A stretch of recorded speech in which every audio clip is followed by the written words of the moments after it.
a pleasant Monday morning to you all. Pleasant Monday morning. Welcome, welcome, welcome to the Monday's episode of Speaking Out, exposing corruption and incompetence. That theme song there had me bouncing. I'm sure many of you are bouncing to it too. While some of us are bouncing, some of us are crying. Some of us are crying, some of us are bouncing. So welcome to this Monday's episode. And today, like every other day, I will encourage you to share the live. Share the live. We have so much to tell you this morning. Today is Monday, the 21st day of October in the year 2024. Last week, Monday, I was here and tell you what it was Tuesday, and some of the students had to message me. So I made sure that I gave you the right date today, Monday, the 21st day of October in the year of our Lord 2024. So share the live. Let people know that we are on. And compliments to all of those students who were in the schoolyard this morning, because you broke the record for the number of students who were camping out in the schoolyard waiting for the school door to open. And when the school door opened, we already have hundreds and hundreds of courses on. I got to tell you, we have over 400 at this moment, and we have about 13 thumbs up. No, man, you got to do your thing. When you come in, once the program goes live, you have to give us the thumbs up. So give us the thumbs up. Show your appreciation. We have lots to tell you. My colleague, Mr. Conway, is already in the studio. He's waiting to give you valuable and credible information. So share the live. Give us the thumbs up. And we are going to get started in a short while. As we always say, today is a day that the Lord has made. Let's rejoice and be glad in it. Let's give praise and thanks for being in the land of the living. It's a privilege to have been spared to see this new beautiful day. Hope you had a wonderful weekend. Hope you're looking forward to a productive week. So share the live, and we're going to get into it in a short while. The roll call, I'll fly through it, and then we'll go to the few announcements that we have, and then we're going to go into the issues. You would have seen the notice that I sent out yesterday. Those of you who have subscribed to the channel, those of you who are following the page on YouTube and Facebook, you would have seen the notice, and you would have seen some of the subjects that we plan to deal with this morning. But things are so fluid in this land of Guyana that I got other things we got to tell you about. So from the time that post was made yesterday to now, we have had some new developments, which we will tell you about when we get started. So share the live, and we are going to get into it. As I've said, rejoice to being in the land of the living. Rejoice to be able to have a restful night. Many of us, I'm sure, I had a restful night. Some people can't sleep. They can't eat. Their deeds are catching up with them. We're going to talk about it. We're going to tell you the thing. We are going to tell you the thing. But share the live. Share. Don't be selfish. Let people know that, hey, Conway and Slow are here, and they're saying that they get enough to talk about, as is usual, as is customary. We have a lot to tell you. And in terms of the roll call, let me fly through it as quickly as I can, because I have a lot of students in the schoolyard. But we already agree that roll call is important. So I'm going to go through it as quickly as I can. Then we're going to go into the announcements. When we scheduled this morning, just before 7 o'clock, the first morning was Sean from Schenectady. Sean was here. Well, congratulations, Sean. I am putting up the names because what happened, the first 6 names fell off. And I explained to you before, it has nothing to do with me. Somehow with the platform, after certain things, if you come out the studio and get back in, that is it. But this morning, I just realized that the first 7 students, or the first 6 rather, were off. And those 6 people are Sean, Pito, the African Queen, Mary, and this is Mary Smith, Joan from New Amsterdam, and Felicia Lewis. They came off. So the first person we have here, the 7th person, and he came out at 6:52, was Vivian, and he says that he's there with his wife. So that we get 2 for the price of 1 there.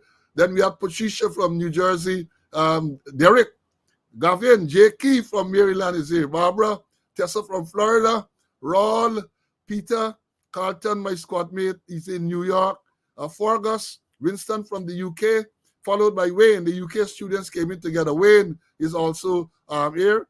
They came in at the same time, 6:57. Dexter, Anthony from Peters Hall on the East Bank of Demerara, 11032. Clifton Smith. Smithy, 9339 Smith is here with us. Sydney, Vibert. This is Vibert Larson, 9072. Evelyn, Anchor, Rawl, my Redmond friend. Barlett from the Hills came in at 658. Original Black Man. Gibbo is here. Puran from Essequibo Coast came in at 7 o'clock sharp. Rhonda, Bort, Derek, and this is Derek McCammon. Lennox, Wayne is here. Wayne is from Queens, I think. Everett from Texas, John, Melissa, Pauline, Cecile, Charlene, welcome Charlene. Smitty, Whiteboard, old detective. Brian from Brooklyn, Clifton from Paris. Richard, the secretary Denise came in very early. She came in at 7:06. Courtney, another Saul, he is from New Jersey, he's here. Richard, Ulrich from West Dem. Francis Keith from Melanie Namashana, Carlisle. Winston from California. Keith from Brooklyn. Carl, and this is Carl Hannibal. And then we have Clive from the UK. And then after Clive is Ronald, K, Ezzy. Carl is the next, well, the same Carl. George from East Coast. Orin, I miss you. I miss you. Tell 758, I think his number was. Magnell, Lucius is here. Donis, Kevin, Kenneth. Kenneth from Maryland is here. Jean, Desiree from Florida. Sorry, from Georgia. Then we have Dexter. And Sagi, it's good to see you back. Good to see you back, Sagi. I apologize for you profusely in the past because you were inadvertently blocked. And I'm glad to see you're here. You have always made some very good contributions, and no doubt you will continue to do so. Alison is here. O'Neill, Monica, she said her father was a policeman, and she think his number was 8520. I don't know that person. Maybe somebody here knows of him or know him. Vibert, this is like Vibert, John, Floyd, then it was Clarence, Neville, Emerson, Randolph Jr., 12538, Amanda, Aubrey, 9053 from Canada, Brenda, Malcolm, John Smart, Princess. Princess told me this morning that she would normally send the link to some people, but somehow this morning they are able to access it. So I advise her what to do. Let them try to subscribe on YouTube, and they're going to get the notification directly. Bonita, Earl, Anthony, Terrence, 9795, the man from Canada is here. Patricia, George, 0937 was his number. Lorraine, Richard, Orin from the UK. Jamal, Nigel, and this is Nigel Horatio, Siobhan, Marva, and then it was Howard, Colin, me is here. Kerry is in Guyana, enjoying himself, I suppose. Maureen, Moses, and then it was Glendon, 0540, the man from Untag, Namibia. Lynette from the UK. Orin is in the house. Rastaman is here. George, and this is George Marge. Tilula, Queenie from Brooklyn. TK from California, 9135 was his number. Leon, 10025 was his number. Annette is here. Sheena, Steve, Marcia. The Kanamarukman is here as well. Dennis Sagan from Barbados is here. Brennan, his number was 10065. Athlete. Diane, Aileen is here. Vibert from the East Bank. This is Vibert White is here. Lance, Jacko from Georgia. Carl from California. Denise from Florida. Barbara from West Coast. Barbie's girl is in the house. Onika, Glendis. Then we have Morton. Simo from Texas is here. Clayton, Linton. Linton says, blessings in the name of Jesus Christ. We always have to give praise and thanks to brother. Henrik is here. Welcome. Salima is in the house, 17488 in the classroom. And then we have Marcus, Abera, Queen T. This is another queen we have. We have lots of queens and kings. Sharon from the UK is here. Rhonda, and this is Rhonda Lane from Denham, still in the house. She's here. Michael, Sharman, Ridley the Angel is here. Heather is here. Grantley, Sharman, 15131 was his number, he says. Euphorine is here. Court number was 14598. Machu, Grace is here with us. Trevor, Carol, Vernon, Courtney, Patricia, Then it was Rohan Jarwar. His number was 12863. He's with us. Colin is with us as well. And then we have Ruth, Melville, Marcus, and this is Marcus Paul, Nigel, Akko, Joy, Doreen, my squad mate. Our number was W349. Wenda from Texas is in the house. R. Crawford, Colin Stanford, he's from Queens. Then we have Killan Sandyford, Russ, Ricardo, Lennox, Isabella. And then after Isabella, we had Mortley, Dolly, Joseph, Ann, Sandra, Charwayne, Chilo is here, Floyd, and this is Floyd Lewis. Then we have Lyndon, Sandrine Baird, Vibert, and this is Vibert John, Samuel, Mark, and then Mark Wilson, Jason, John, Stefan, Harold, Dorette, Carmel, Audrey, yes, Audrey. Then it is Sharon, this is another Sharon Grant, Gordon, Leon, Norbert, and then we have Hazel, Ulrich, my squad mate from Barbados, 9555 is there, Philip, or Phil, and Sabrina. Then it was Wesley, Urani, Karen, Ian, June, Colin, Lorraine, good to see you, my dear. Good to see you. Michael, Carol is here. Dennis, Dennis, good to see you again. I'm still waiting for that telephone number, Dennis. Then it was Selwyn, my lawyer, my attorney is here. Selwyn from Canada. He's here waiting on the drill square. He just drill square. Falling waiting on the drill square. Mortal, Beverly. Beverly was the last person in the schoolyard. And when the school door was open, Edward is here as number one, followed by Karen, followed by Colin Popo. Then we have Lyndon, Dion, and then it goes on and goes Cecile, Rosie is always here very early, Joan, Jocelyn, and we go on. We can go all morning. But you see how many people we had in the schoolyard this morning. A lot of people. And I know some people said this will take up a little time and so on, but the format is the format, man. Let me stick to the format and we can't go wrong. Now for the announcements. I have a sad announcement to make to start with. You know, a few weeks ago, I observed, I don't think I didn't mention it, but I observed that one of our regular students was absent. She was not here. And I wondered, you know, when I don't see the regulars, sometimes you wonder what has happened. I'm referring to no other than Debbie Collins. Many of you would remember Debbie as a regular on the program. She would say she's from Providence on the east bank of Demerara. I was told on Friday that Debbie passed. And then it was on Saturday, I tried to reach out to the person who sent the information and said they confirmed that she passed. I met her earlier this year in Guyana, and she introduced herself to me and told me that she was a member of the Guyana Police Force. I couldn't remember her. Debbie Collins. I think she said she used to be at the police finance office. The word is that she passed. I think it would have been Friday or so. So I want to extend condolences to the relatives, friends, and colleagues of Debbie, including all the students on Speaking Out, because she was a regular on the program. I know, again, good people are passing. Good people are passing. It's the work of the Lord. But many times you want to know how these people are passing, and you have a lot of these jagabats and trench crapo and amphibians are around, and they just seem to be untouchable. They go in, they ain't getting called, but as I've said before, they have to stay around and punish. Some of them have to stay around and punish. Right now, some of them are getting sleepless nights. When they pass wind, they believe it's a bomb or a gun, they're ducking from their own pass wind. That is what's going on.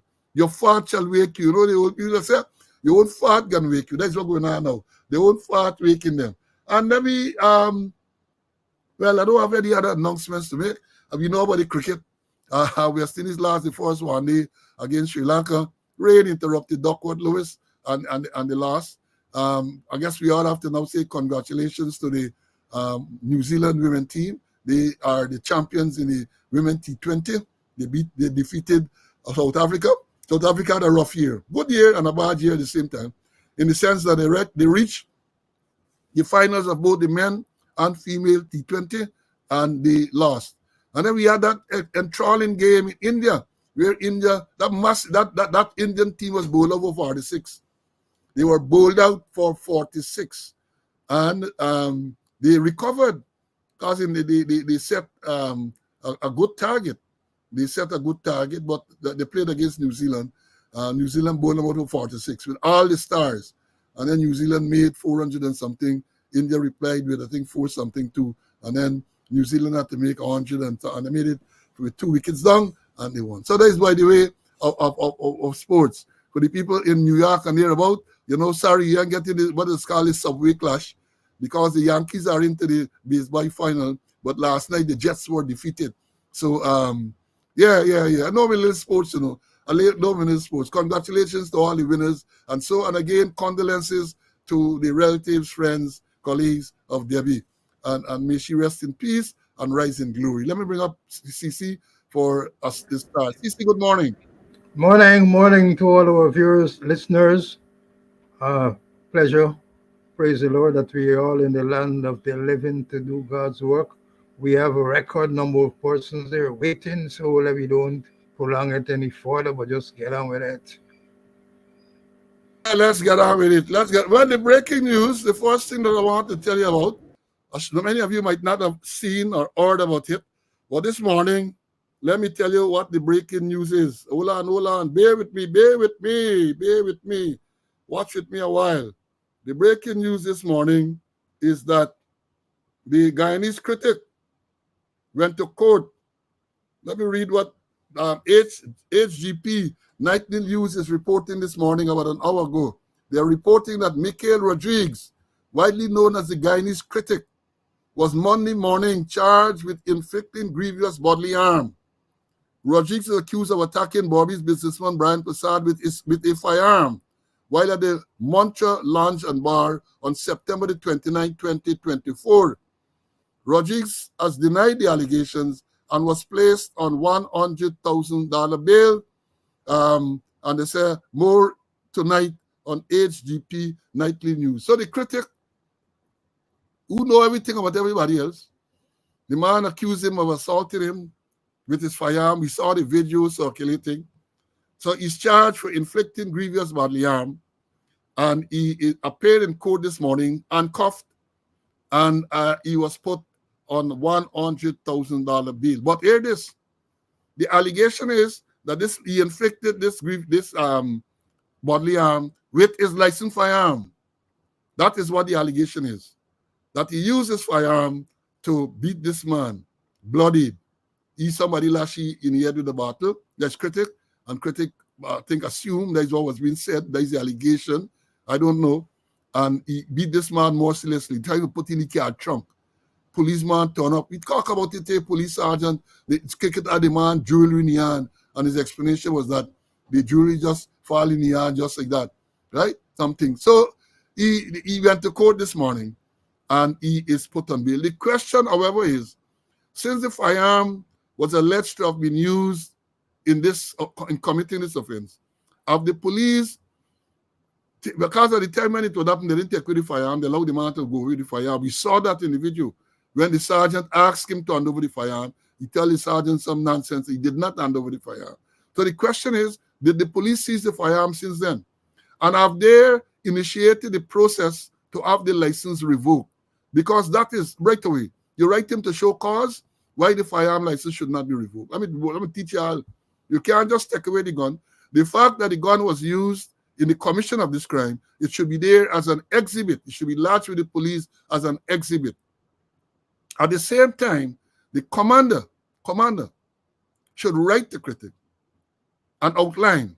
It is alleged that you use this firearm number so, and you assault this man with it. You were charged, of regards to this, you are to show cause why the firearm issued to you, this number and everything should not be revoked. He has to show cause. You can't just go and take away the firearm. You take away the firearm without giving the opportunity to show cause, you're going to go to court and he's likely to win the case. So let me advise these commanders. The firearm should be lodged because the firearm was allegedly used in commission of this crime. Inflicting, and then let me tell you further, the fact that he pleaded not guilty, it means that is a summary charge they instituted. They instituted a summary charge. Well, you can't blame them because if you talk about inflicting grievous bodily harm, I guess it's depending on what the medical certificate would have said, that would have determined what charge is to be instituted. But you institute a summary charge, And you want to know, again, we teach you want to know how I know this? We know this because he was made to plead to the charge. If it had been an indictable charge, the magistrate would have said, the charge is indictable and you're not required to plead. Somebody would have sworn to the information, and then magistrate would have read it to him and told him that the charge is indictable, you're not required to plead. And therefore, the fact that he has pleaded to the charge, it means that a summary charge was instituted. Policemen and others, understand, we teach it. But let me bring Mr. Conway to obviously on this. CC, critic, charge, put on bail. What are your views, my brother? Well, I'm happy at least they took some action here. But like you, I'm concerned about the firearm. And I'm wondering how a person like Critic, with the kind of antics that he displaying on the television and elsewhere, how in heaven's name he got a firearm? Did he obtain it from Shift Chanjapal Drive? Did he obtain it from Young Street? Did he obtain it from a house in Rap Street? Did he obtain it from a doctor in Lamaha Street? Did he obtain it from a building northwest of the Breakdown police station? Or did he pay a 1.5? And you're talking about if they're revoking, they may got pay back the 1.5 if that was the case. And I saw him in handcuff, his hands in front of him. The recommended way is that when you're handcuffing people, you handcuff them behind the back. I remember in the Michael Jackson case, as soon as the judge said the doctor was found guilty, police appeared from nowhere, hands behind his back, and took him away. So the recommended place is to handcuff them with their hands behind the back, not in front of them. They could easily do all kind of gymnastics and put you in worries. But I'm happy at least they take some action, but critically, firearm that was designed to kill in the hands of persons who I don't think should have been given any firearm. Well, in my days when I wrote, if I had to write him, I would have mentioned that he has displayed intemperate habits, because that is what the law says. The law, I think, is 1605, the Firearm Act. I might be wrong with this, the chapter, but it says if that is a ground for refusal, intemperate habits. Now, Denise, yes, when we talk about the difference between summary and indictable charges, they're a little bit more than that. Because if it's an well, let me start with summary first. If it's a summary charge, then the charge entered the court via a complaint without oath, right? A complaint without oath is made, and that is what the document is used to commence the process in the court. Charge is filed, complaint without oath. If it's an indictable charge, then it's not a complaint without oath. An information upon oath. So in an indictable charge, the policeman who is instituting the charge, the complainant or the person who's reading, he will go there and he will swear to the information, the informant. He will swear to the information. So it's not a complaint without oath, it's for summary matters. And when we talk about indictable matters, you swear to the information before the magistrate. And as I've said before, if it's an indictable charge, the magistrate will read the charge to you, and then the magistrate has to tell you that the charge is indictable, you're not required to plead. And then after that, they're going to talk about bail. Now, if the charge is a summary charge, after the magistrate reads the charge to you with the section and all of that, then the magistrate will inform you, right? The magistrate will ask you, what is your plea? And then you will plead whether it's guilty or not guilty, as the case may be. So understand, we're teaching, and I'm sure not only for the civilians here, but for the police as well, for you to understand. And of course, we don't want to go too much into it because indictable charges are under the Criminal Offences Act, Chapter 801. Summary charges are under the Summary Jurisdiction Act, Chapter 802. But then again, you have what we call hybrid charges that are under both acts. So in many cases, you institute an indictable charge, but then you apply for a summary disposal in accordance with the Administration of Justice Act of 1978, which allows for a indictable charge to be disposed of summarily. So it's a lot of things, but you got to understand these things, policemen in particular, the younger policemen, because unfortunately, as we have seen, this type of training is not being done. So we still have the well, not necessarily the responsibility, we still have the interest. So to bring these things to your attention. So yeah, that is it. Now the next disturbing matter that happened sometime, Ulrich, indictable, well, not, that should be applied, it has a process, because the indictable matter can continue. Indictable meaning for the students here, if it continues as an indictable charge, a preliminary inquiry, the magistrate will do a preliminary inquiry. We know, again, I'm saying it's not just as easy as I'm saying it, because you have things like paper committal and all this thing they're talking about. Under normal circumstances, the magistrate would have conducted. If it's an indictable charge and it remains indictable, the magistrate conducts a preliminary inquiry, a PI, to determine if there's sufficient evidence for it to go before the judge and jury. If at the conclusion of the PI, the magistrate finds that there's a prima facie case has been made out, then it goes for you to be indicted by the DPP to go judge and jury. That's an indictable charge, right? And you get some charges are indictable, you can't dispose of them, summary, like murder, rape, those things are indictable, you can't get summary disposal. But there are other charges catered for in the Criminal Offences Act. For example, same simple larceny. Depending on the amount of money involved, you can get an indictable simple larceny charge. And if it's a small amount, you can get a summary charge. But you got to understand these things, policemen. You have to understand the difference and how the thing operates. Now, let me. There's a matter that I want to start with, because it was there sometime and we didn't deal with it. But I want to deal with it this morning. And I'm talking here about the report of this man who was kidnapped. At let me find it so I can read it to you. I don't want to mislead anyone. I had the document here this morning and I can't find it now. Let me see. Hold on. It deals with a young man who said that he took his car to the Giftland Mall there, and he was, well, kidnapped by people. Said, all right, here it is. This is the article. This is the article. Well, let somebody's asking a question here, Robert, that would he lose? Oh, there's another matter. We're going to deal with that a little later. Talk about the Brutus case. We're going to come to this now. This is a matter that's published on October the 17th in Starbuck News. It says, traumatized abductee says kidnappers returned for more money after escaping with $9.5 million ransom. Not long, let me say, a traumatized mining employee yesterday detailed how he was handcuffed and abducted from behind the Giftland Mall by three men pretending to be police officers, taken to his home and forced to hand over $9.5 million, the proceeds from a small sand truck business he operates.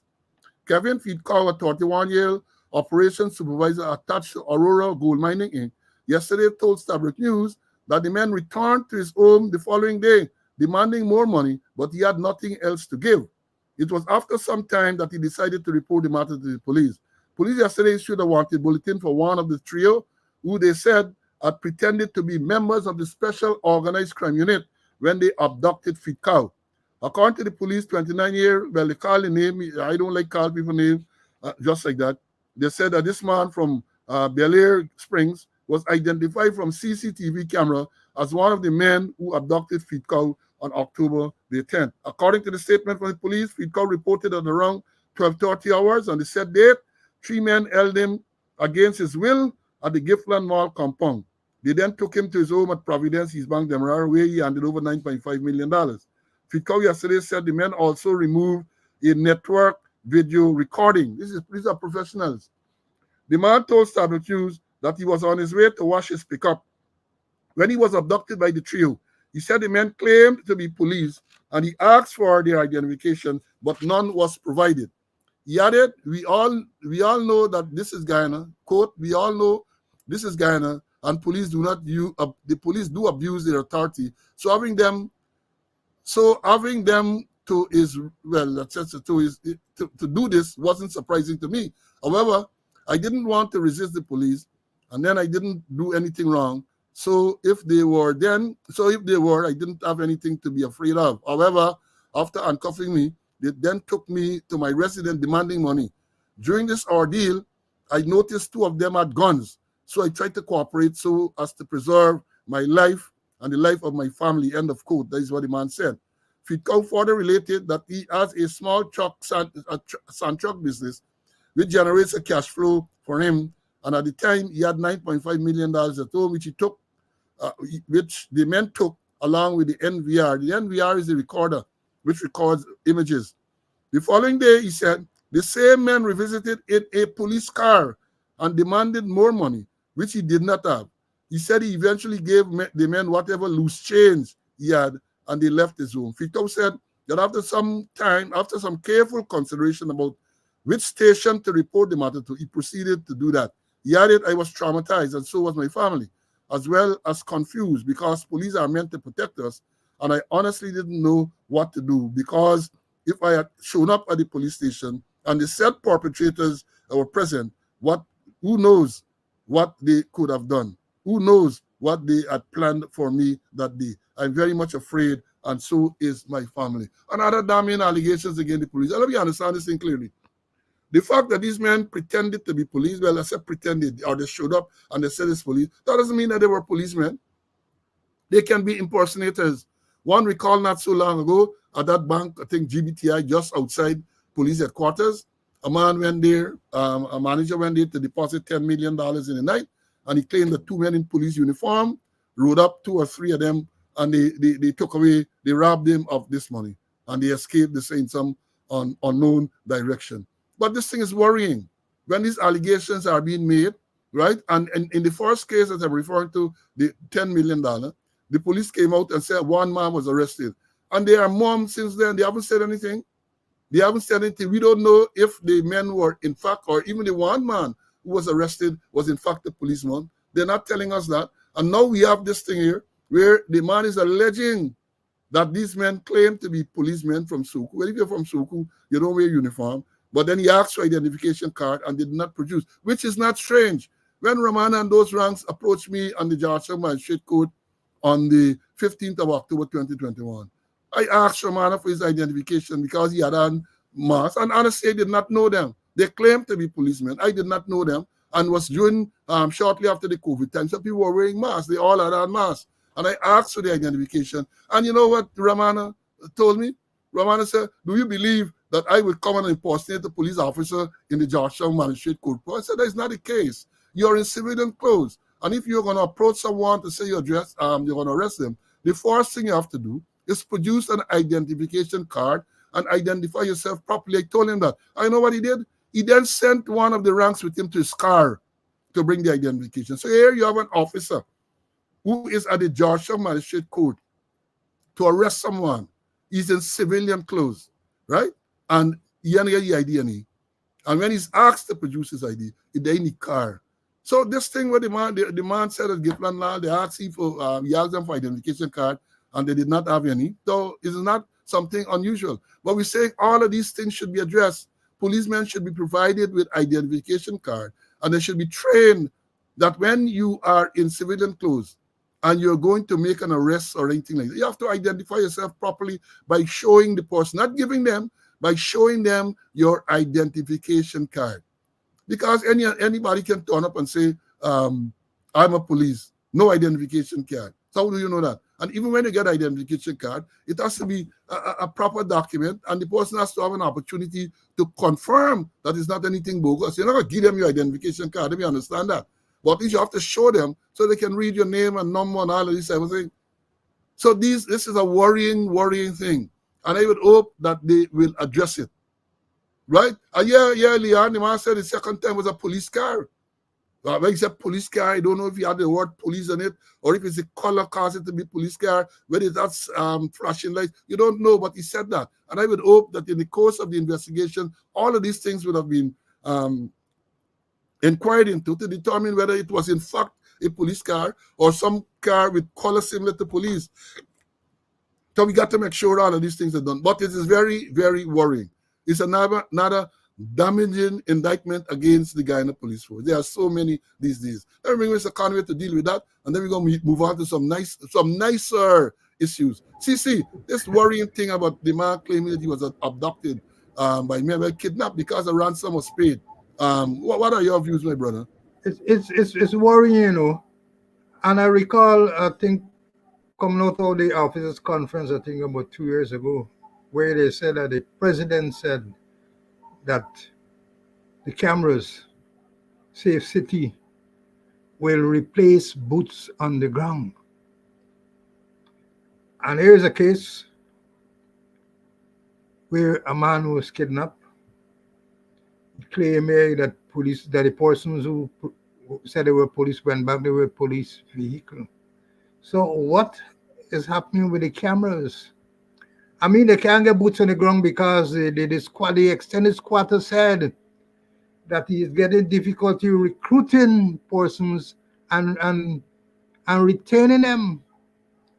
So apparently, they ain't getting boots on the ground, especially at strategic position. And then what happened with the eye in the sky? I think there are some operation eye in the sky, and these drones that they get about the place, you know, are after the fact, you know. They are after the fact. Although I got reports coming out of Borbies, there's the Borbies Expo at the Kanji ground there, and the commander there is using a drone extensively. I don't know for what purpose, but using a drone there extensively. So, and then when we go back to the new driving abduction, they said that they trace the vehicle, Main Street, Lamar Street, and on the East Coast. But then, you know, this they mightn't get something, the vehicle might have gotten false number plate. But then give you no number plate, then give you a description of the vehicle. Perhaps they're keeping a secret. Or they believe that if they disclose that, person's going to tell the perpetrators, hey, that the police looking for the vehicle. You know, the thing is so disturbing. And then, Paul, remember when you were apps, assistant commissioner apps, not deputy commissioner apps, although you were performing the duties, you wrote several SOPs, and I vividly recall one, police action in relation to robbery, armed robbery, you know, the action that the police should take, and several other SOPs you wrote, attack at police station, attack at police headquarters, and these kind of things. I wonder if they're following those SOPs, or if those SOPs would answer those SOPs, you know. That if they want to solve crime, they get SOPs, and if they follow the SOPs, they could very well be able to solve quite a lot of crime. And don't depend on Safe City. And don't talk nonsense again that that Safe City or the cameras will replace boots on the ground. You don't know the value of a policeman in uniform there. How much crime you would have prevented, but it's mere presence. Although sometimes if things happen, you would have taken any action. But the mere presence there, because by I can't go wrong there, by police is there wrong there. Police is always the wrong place where I can't go and commit no crime, you know. So the thing is worrying. And from one thing to the next, from the one in New Driving to this other one here, and you know, no, and apparently no proper police response in relation to those criminal offenses. Yeah, glad you're reminding them that I created a lot of SOPs. I remember those well. A matter of fact, it should be in the system. And I show some way I might get those things on some file somewhere. Several operations, because that is one of the functions of the people in operations to look at these things. And, you know, you strategize. In case a robbery occurs, a violent robbery in particular, kidnapping, abductions, what should the police posture be? You have the patrols out there. And I'm not going to disclose some things here now, right? Because this is not a forum for that type of disclosure. But it's there, and the people who sit there have to make sure that these things are looked at. You might feel that some of the things that I would have written are irrelevant. No, update, upgrade, and make sure that the people out there know what is going on, so that when these reports are made, a certain predetermined action can be taken. That is what you have to do. Not everybody running around the place like headless chicken. And you talk about the abduction in Main Street.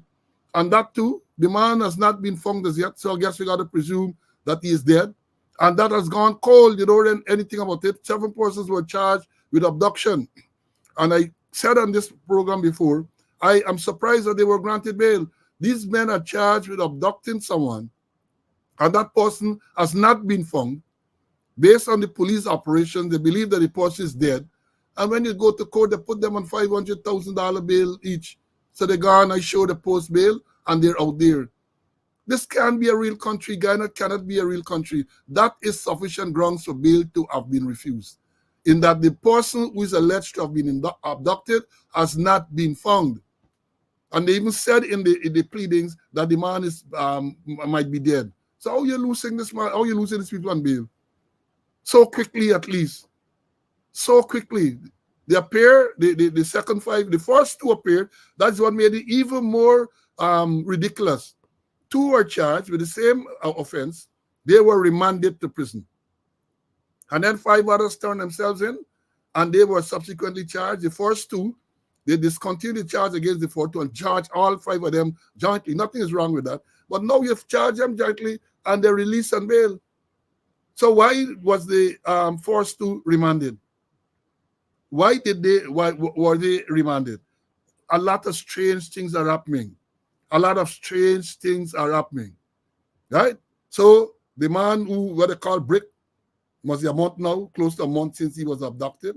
And you don't hear anything. I think the man family had some candlelight vigil in the area that he was last seen alive and all of that. And the police are mum. Police Corporate Communication Unit, they mum. This gone like the way of the paper shards murder. Mum. Years now, and hearing anything else. Guilty Sheriff said the other day that the investigation is active and that the CID, not CID, sorry, the FBI are involved in this active investigation in the paper shards murder. That was news to me, and I'm sure that was news to a lot of Guyanese. But people tell so much lies, they tell so much lies that you can't believe them when they say these things. You have to start off on the premise that they're lying.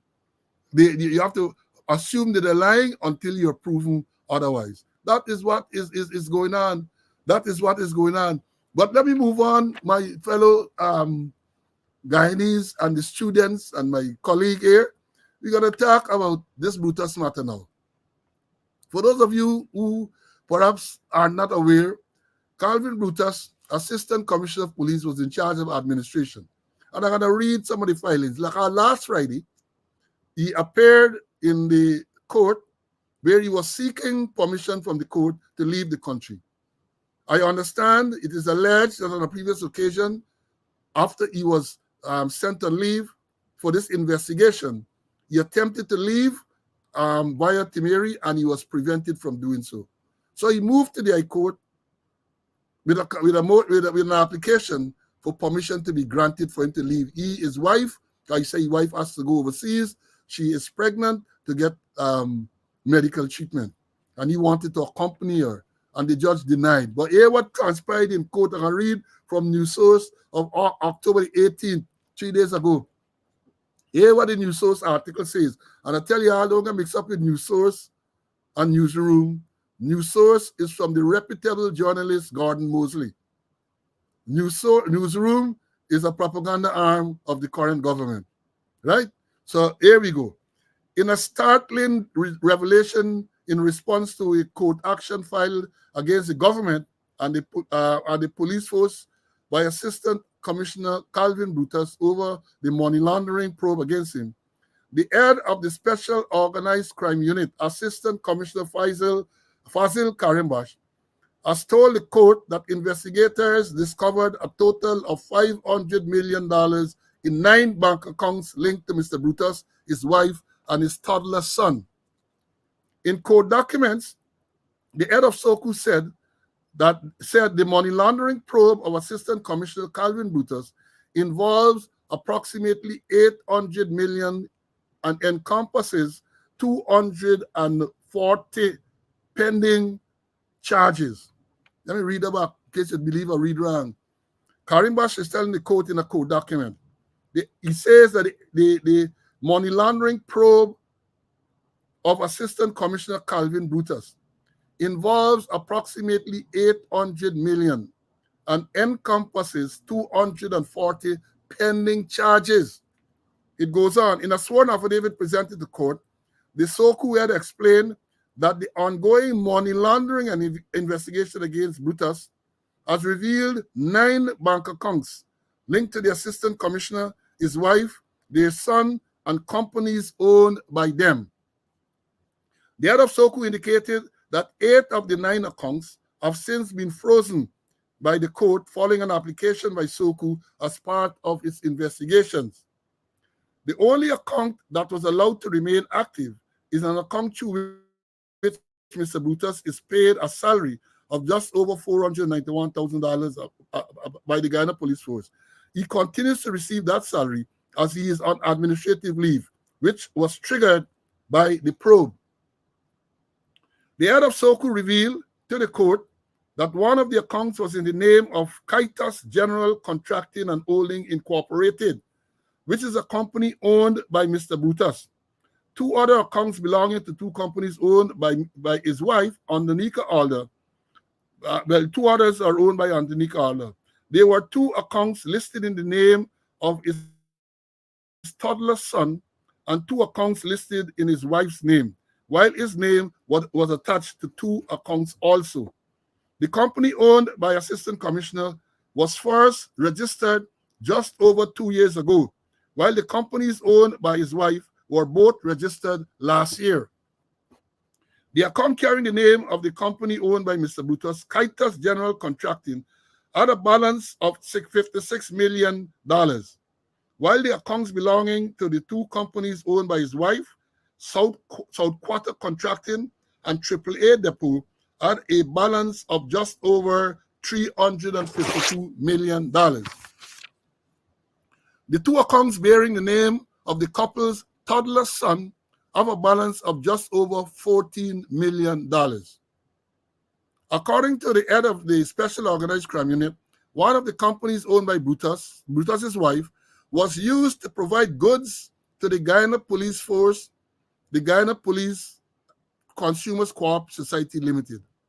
And the Guyana Police Consumers Co-op Society Limited. The Soku head, in his pleadings to the court, said the investigations have so far revealed that Mr. Brutus and his wife unlawfully utilized his office as an assistant commissioner in the Guyana Police Force to conduct illegal transactions in the name of the 2 companies owned by his wife. It was also revealed in court documents that in June 2024, Mr. Brutus withdrew $63.7 million from the account that he receives his salary. And according to the head of Soku, it is believed that that withdrawal was used to make a payment towards the balance of the purchase price for a property acquired by Mr. Brutus at Lot 136 Albertung. The property was sold for $85 million, according to the agreement of sale, which was also presented to the court. And we're talking here about Frenzies, if you all know the place, Frenzies. The property housed a popular bar, which was demolished just after the purchase. The lot remains empty. I got a photograph of the empty lot. The affidavit filed by the head of Soku also revealed that as part of the investigations, Mr. Brutus provided signed statements to Soku from 2 businessmen who alleged to have provided him with monetary gifts. One of those gifts was in the sum of US $10,000, while the other was in the sum of $1 million. The Soku head, in a statement to the court, said that he believes that the monies in the bank account linked Brutus and his wife, their sons and their companies, are suspected of being proceeds of crime.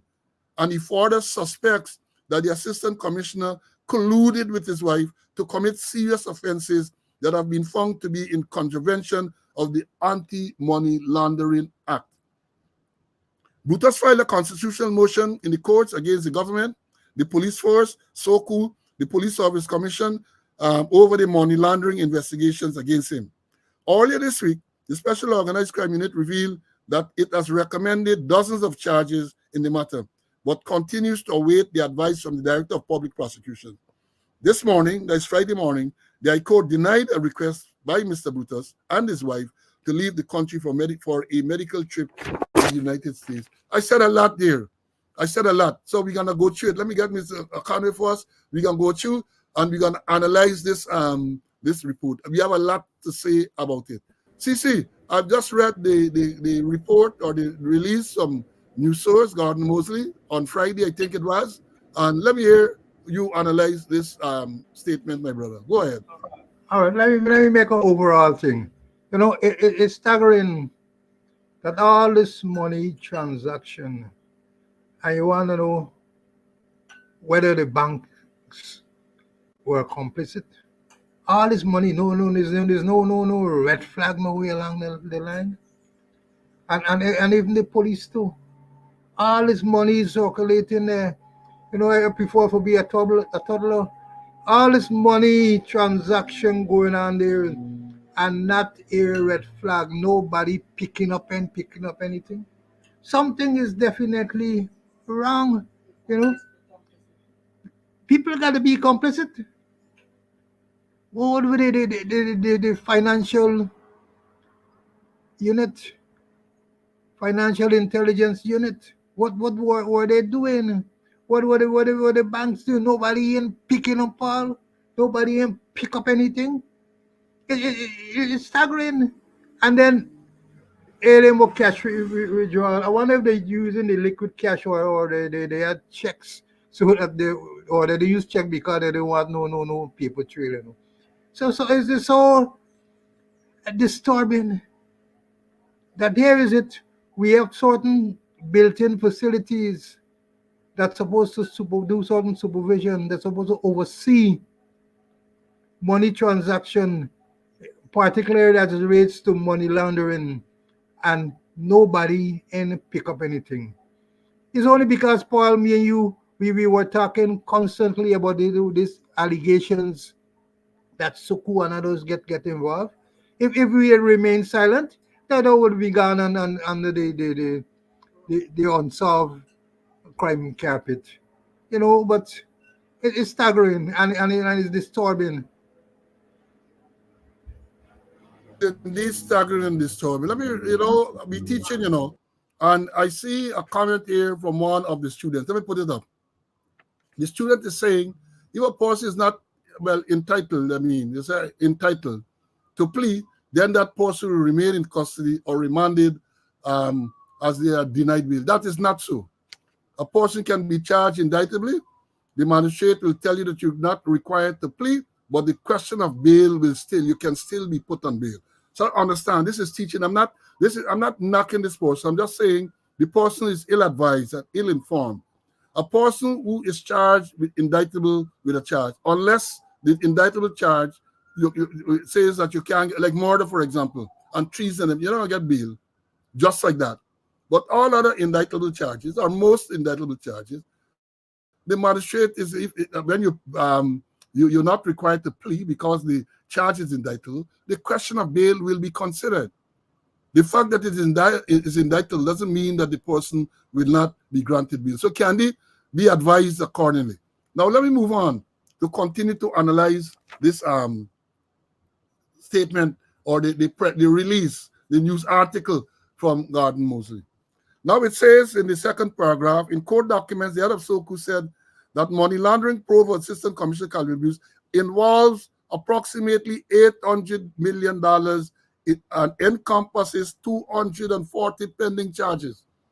Now let me deal with this thing because they said some time ago, when Sabrok Tuesday, I think it was last Sunday,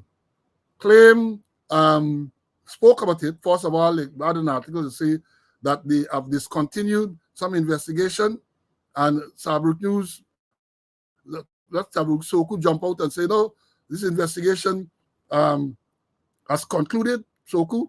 There's another investigation. They sent it to DPP from the 1st of October. That's what I said, for legal advice. 1st of October 2024. It's now 3 weeks. 3 weeks. I don't know if the DPP has gone through an advice or whether they're waiting, or Soku is waiting. Because in fairness to them, a file that contains 240 allegations is a lot of work. You got to go through each of those allegations painstakingly. And even when, at some stage, that file is returned to the Soku, and let's say they recommend all 240 charges, it's a painstaking process to make sure that the particulars, the statement of the charge with the right section, the particulars with the right particulars. It is painstaking.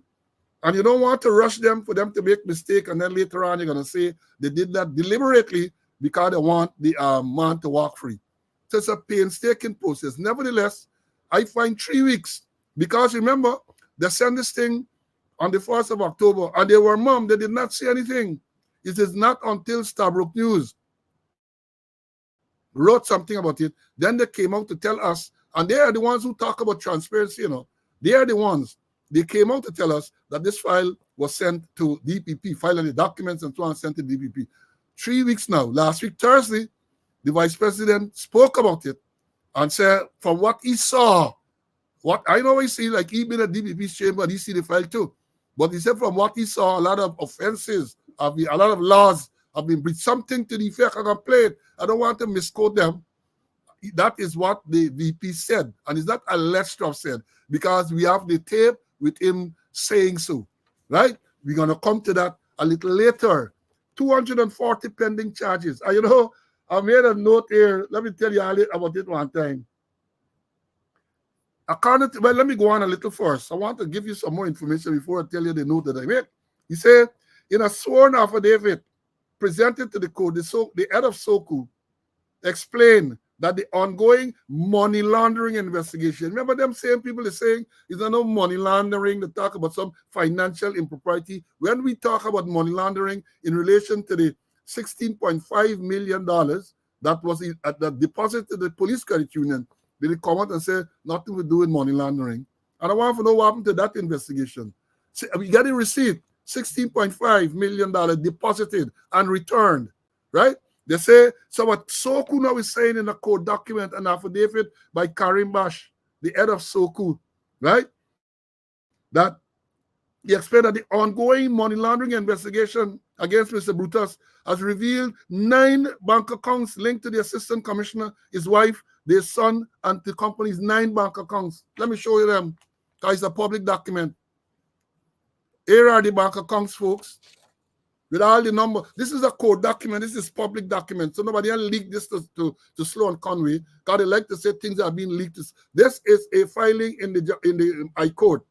It lists there all the companies, the names, Calvin Brutus, Andanika, Alicia, all that. This one is Republic Bank. This one got 2.1 million. This one in the wife's name, Demerara Bank, it has $1.5 million. Kyle, and this is his son. Unfortunately, a 4-year-old name has to be listed in the court document, but here it is. Republic Bank, one account, $7.6 million. Then Kaitas, this is the company that we referred to earlier. Guyana Republic Bank, $56.6 million. Then we have a next one, South Quarter. This is one of the companies was owned by the wife. Republic Bank, $243 million. Then AAA is another company owned by the wife. Another Republic Bank account, $108.6 million. Then the son again, a Republic Bank account, $6.6 million. And then we have the wife. She has a new business society account with $12.2 million inside. Money like sun. Money like sun, students. Money like sun. Right? And people teasing me, say I left the work too early. But even if I was there then, I was never corrupt. This is clear corruption. Clear corruption. And we're going to talk more about it. But the note that I made here is to say, Brutus has the most bank accounts, 9. That's the most of any police officer that I know of. 9 bank accounts. Not he directly, but he, family, and his son. 9. Imagine his 4-year-old son. His 4-year-old son has 2 bank accounts with over $14 million inside. Imagine that. Think about it. A 4-year-old has 2 bank accounts with 14 at one bank, at the same bank, and that did not raise a red flag.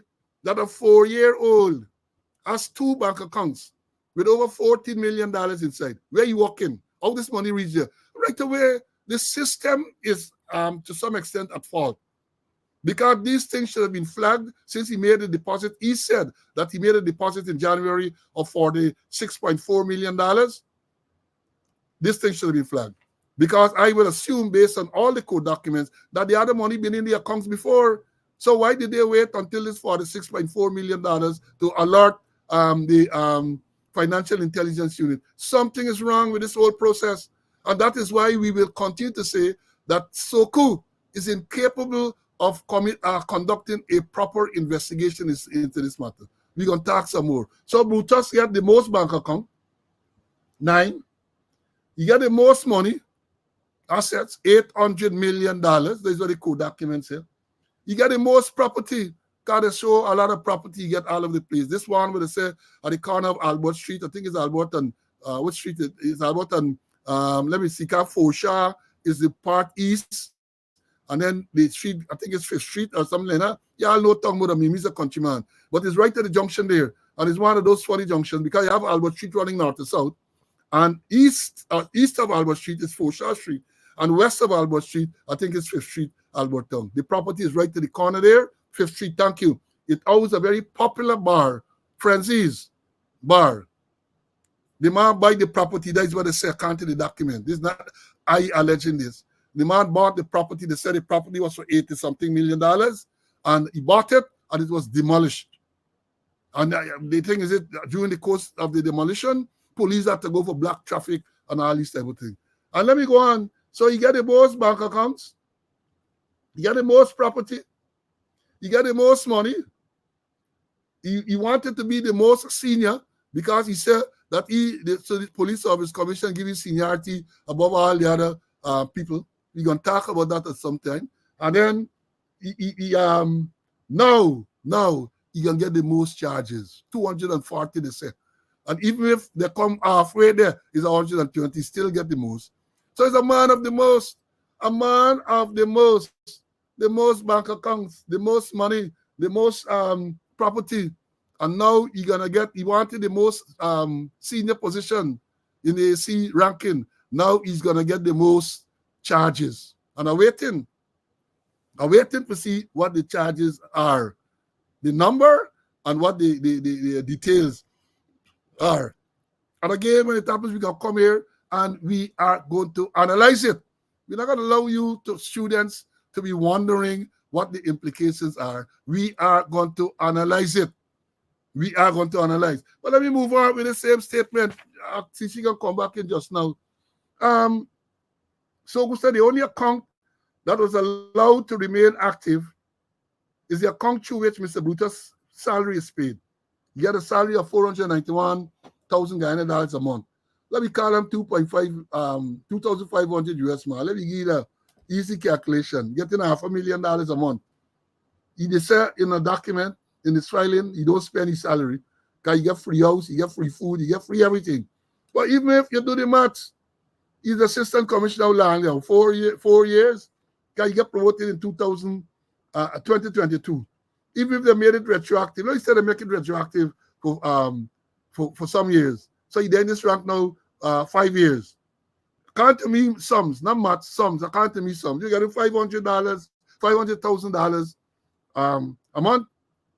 That is what? $6 million a year. In the time that he think there, he will give 5 years.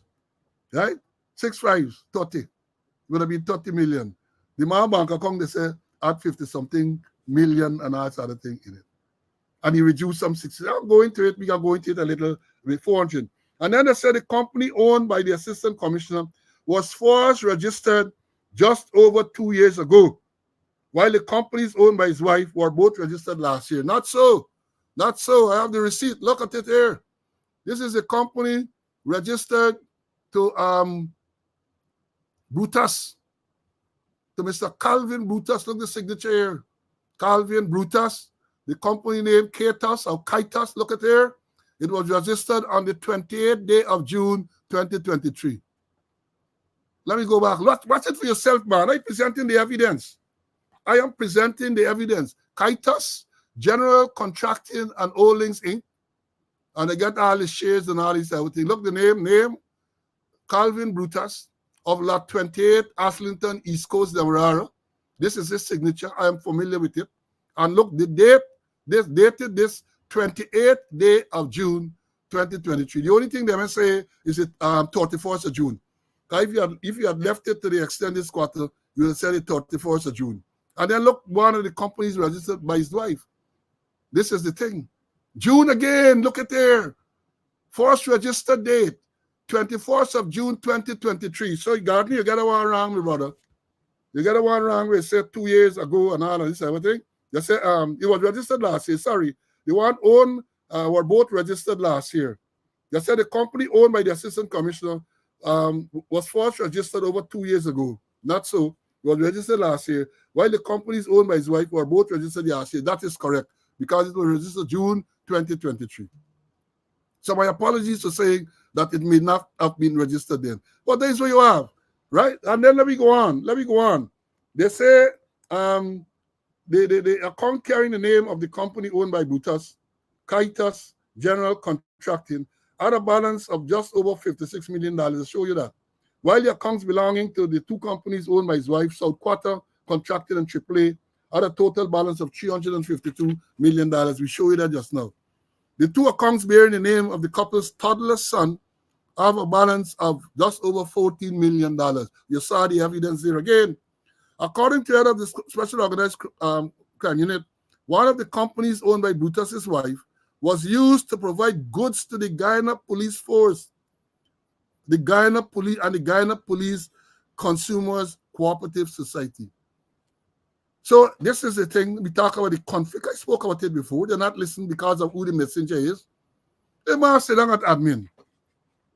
And he get the wife company. So otherwise, he has to approve for his wife company to be the supplier to the police force. And we saw a document from the tender board to the Ministry of Home Affairs, the PS, to say they have no objection to this company supplying stuff. All of them got to be investigated. It's either they colluded or they were negligent in their duties. They were negligent. You have the man, the admin, the wife, supplying to the police consumers. And what is so egregious about this is that in order for them to do that, all the small people who were supplying stuff, little chicken, little provision, and all this, they stop it. They monopolize the whole process where they are now supplying all of these things. And he sits there in admin. And then Jack Dio telling us about corruption and procurement. They didn't see this all the time. We're going to talk about it more. We're going to talk about it some more. Mr. Conway gone out the studio. I think he might get blackout or something. When he comes back, I'm going to bring him in. And air this part again. Air this part. It was revealed in the court documents that in June 2024, Mr. Brutus withdrew $63.7 million from the account that he receives his salary, in which he receives his salary. And according to the head of SOCO, it is believed that the withdrawal was used to make a payment towards a balance of a purchase price for a property acquired by Mr. Brutus at Lot 136 Alberton. That property was sold for $85 million according to the agreement of sale, which was also presented to court. So here you have an assistant commissioner of police whose salary is $491. We said we run it off at $500,000 a month. Withdraws $63.7 million from the account in June of this year. That too then raised a red flag. Diane raised a red flag, and he's buying a property. We talked about it before on this program, you know. The property was sold for $85 million according to the agreement of sale.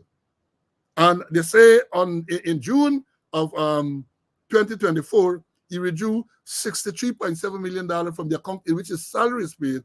And SOCO believe that $63.7 million was used towards the payment for this property that is valued at $85 million. And then what happened?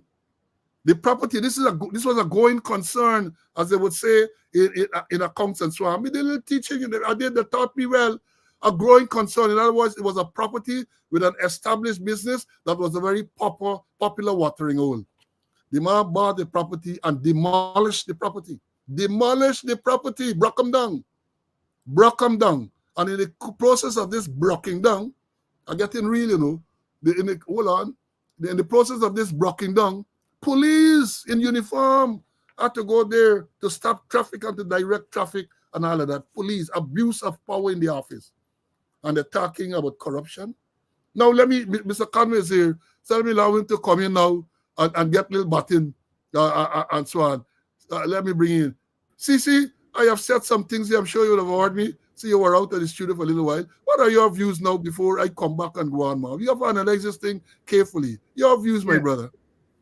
Let's we forget, we need to also look at the first one. Remember, he had deposited, I think, $48 million.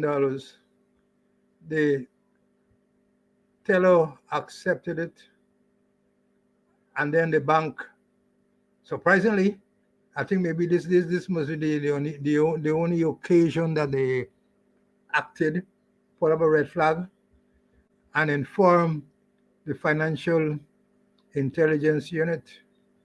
The financial intelligence unit contacted Suku. Suku later inquired from the commissioner, talked to the commissioner. The commissioner, in a statement that we saw, where we said that he has stakeholders approach, and he's looked for solicit funds for people wedding and birthdays and all that kind of thing. And he wrote a statement apparently to cover up, to make the $48 million look like clean money. And in details, Suku submitted a report to the financial intelligence unit, covering it, make the money, wash the money, make it look like clean money. And the financial intelligence unit accepted it as clean money, the $48 million. And they closed the file. Based on fresh evidence now available, that investigation should be reopened. It should be reopened because it's a clear case of money laundering as on the face of it, and it should be opened. And then when, as you mentioned, Paul, when you look at the salary, and then in his account, and then he could withdraw 60 something or more million from his salary account. And no nobody and picking up, no red flags and flying about the place. Nothing whatsoever. So it's not only Suku at fault. The bank also is at fault. The bank is also at fault. And I don't know what the financial unit doing. So the whole thing is that a whole set of people, and then they're looking at 240 charges. I don't know, maybe the DPP might be excused for maybe not dealing with it right now, because to look at 240 charges, and then you got to look at the statement of offense, make sure it's correct, and the particulars of offense. One spelling out the thing, and then the other one telling under which section the person must be charged. Statement and particulars of offense. To me, it's going to be a logistical nightmare for them to read all those charges, to all those charges to Brutus, and even in court. Perhaps it might take a whole day or even longer because the magistrate has to read each individual charge. And if you're saying 240, maybe you guys have set a special day. Hey, let me deal with this. Say we ain't taking all the case because the day gonna be done there. So I hope that the DPP will speed up and let us know what is the advice given to the police. We're hearing about 240 charges. Logistical nightmare to read them and to I don't know what's going to happen. Sometimes when they get parties and so on, they'll tell you the hostess with the mostest. Where here we have the assistant commissioner with the mostest, the man getting the mostest charges. Let me answer to this student. I believe the student seeking information, but it would appear as though maybe the student also wants to question what you're saying. Madam Candy, you can apply, you can be refused bail on indictable charges. You can also refuse bail on summary charges. So if the magistrate, if the charge is read to you and you plead not guilty and the question of bail comes into play and the prosecutor objects to bail and the magistrate opposes the objection, say you can't go up on bail, there's a summary charge. If it's an indictable charge where it is read to you, you're not required to plead, and then the question of bail arises, the magistrate can refuse you bail as well. And in both cases, once you refuse bail at the magistrate level, you can go to the High Court to try and get bail. So it has nothing to do whether it's a summary charge or it's an indictable charge. The question is, bail can refuse both for summary charges and both for both summary and indictable charges. And once bail is refused, you are within your constitutional rights to approach the High Court to get bail. I hope this answers your question, because how you're putting it there, like you're questioning the little knowledge. Me, I no liar, but I good training in the police force. Me is not them Debbie. You know what is a Debbie? You know what is a Debbie? Ask them police. A Debbie is that you just deb out. They taught me that. The police, when I was conducting the commission of inquiry back in 2017, they tell me that when they refer to someone as a Debbie, mean that they just deb out, but they know the police work. So let me understand this clearly. They just deb out. And let me go to another aspect of Mr. Conway made the point about the particulars and the statement. Again, we're teaching. We are teaching. You have the statement of offense and the particulars of the charge. Now, the statement of offense will spell out the section that you are alleged to have violated. So the statement will say, perhaps in this case, money laundering, contrary to contrary to some section, some law. That is a statement. Then you would have the particulars of the charge. In other words, what are the particulars that are violated? That you, on such and such a date, you did so. Those are the particulars. Let me tell you this, for the young policemen who are here, I lecture on this part of it when we're dealing with police discipline. Whatever you're put in the particulars in a charge, you have to prove. So they always tell you that when you put together the particulars, you have to be careful that whatever is in the particulars, you have to prove in court. The bonus is on you to prove whatever you put in the particulars. And Mr. Conway is perfectly correct. This is a painstaking effort. 240, they say recommended. Remember, they say recommended. But we don't know if the DPP will approve all 240. But I suspect that even if all 240 are not approved, a sizable amount, and it's a logistical nightmare. You have to sit there, the statements, you have to get the statements, you have to get the particulars, right? You have to get the right statement of offense, you have to get the right particulars of offense. You have to get that. And then it goes before the magistrate has to read each and every one. And Candy, once it is read, then the magistrate, if it's indictable, the magistrate will tell you that the charge is indictable, you're not required to plead. If it's summary, the magistrate asks you your plea. What is your plea? Not guilty, your worship, or guilty, your worship, as the case to be. Each and every charge has to be read. And then hear this too. Hear this.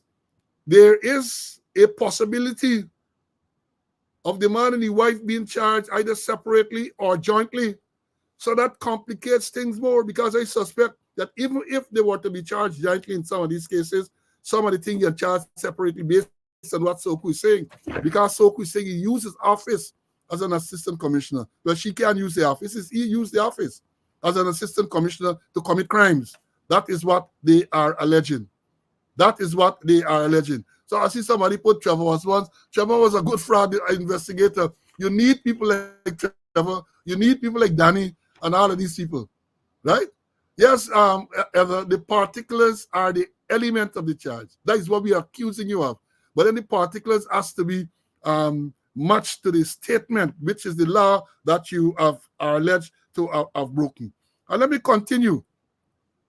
They said the affidavit filed by the head of the SOCU also revealed that as part of the investigation, Mr. Brutus provided signed statements to SOCU from two businessmen who alleged to have provided him with monetary gifts. One of those gifts was in the sum of 10,000 US, and one of those $1 million.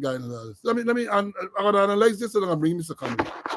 We have been saying to you that this investigation, notwithstanding what the vice president is saying and the NAS, this investigation is not being properly conducted. Notwithstanding the fact that they recommended 240 charges, it is not being properly conducted. And why do I say that? I've highlighted some of this before. But here what it is being said by SOCU itself. The affidavit filed by the head of the SOCU, or head of SOCU, also revealed that as part of the investigation, Mr. Brutus signed statement, provided statement. Mr. Brutus provided statements to SOCU from two businessmen who alleged to have provided him with monetary gifts. One of those gifts, 10,000 US, or $1 million. So you're doing an investigation. You tell me Brutus bringing statement and give you about people who give you money. You telling me, assure Smithy here, Smithy, I want your comment. Sagi, comment on this for me, please.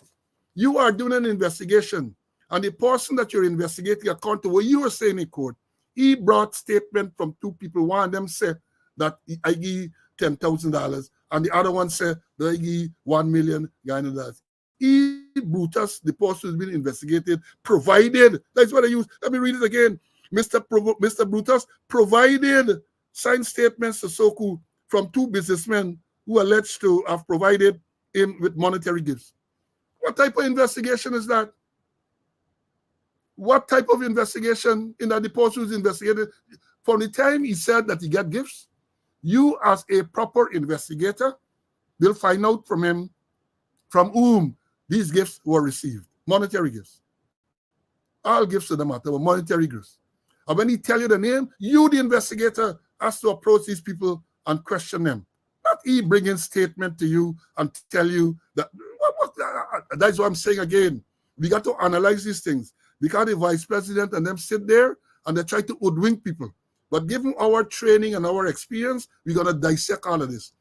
And again, I say this is more evidence that SOCU is not capable of conducting a proper investigation. Because they're saying, SOCU saying in a court document, in an affidavit which I have seen signed by Karim Bash, and they're saying, again, I read to you that the affidavit filed by the head of the Special Organized Crime Unit has revealed that as part of the investigations, Mr. Brutus provided signed statements to SOCU from two businessmen who are alleged to have provided him with monetary gifts. One of those gifts was in the sum of 10,000 US, while the other was in the sum of 1 million. That brings me to the point. Let me read. I see Elia write something. Remind me of the story of the statement in your case and the allegation that someone wrote them and asked certain people to sign. Oh, well, yes, thing. I am going to that because the matter is sub judice, right? So the time will come for me to deal with that. But we are saying here, and you know, again, when we talk about political interference and we talk about the conduct of this investigation, Brutus in his affidavit in the lawsuit against the government said that the Attorney General in court, I can read it today on Wednesday. This is not done. This is not done as you like. Said that he's going to get SOCU to expand the investigation to investigate those people who are alleged to have given him money. You got to expand the investigation to that. That was automatic. That is automatic. That he come, your question, he said, well, John Jones give me 10,000 US, and Mary Smith, actually Mary Smith, because it's a person by that name here, and Mary Jo, give me 1 million US. Where do they live? You find out where they live. Do you have a contact? You have contact information for them. You're going to inquire from them. You can't arrest them. They haven't they are part of an investigation. You go and you're investigating. Did you give Mr. Yes? You say yes. Get a statement from them. If they deny, even if they want, they get something in negative statement, we have been talking about it. You get statement from them. And here it is. If you want to do a proper investigation, you get a telephone number and so on. Go to the telephone company and subpoena the record, and you're going to see that I sure that they had enough telephone conversation going on. Hey, you don't know what the nature of the conversation, but you can see that either he would have called them or they would have called you during a particular time frame. Let me bring in Mr. Conway, man. See, how a man is being investigated for big money laundering and financial impropriety. And this man who's been investigated is providing Soku with statements from two people who say, well, yes, we give money. How does this work, man? Explain to me how does this work. Well, you put it clearly already, that the investigator, all they gotta do is give you the names and you will make your contact, or they give you a telephone number and you will make the contact. They can't bring no statement to nobody. As I know in a certain matter which may come up in court, where somebody write statement for somebody and tell them to sign. No. That it's the investigators that gotta take the statement and gotta take detailed statement. And coming back, just being the trade and move the particulars.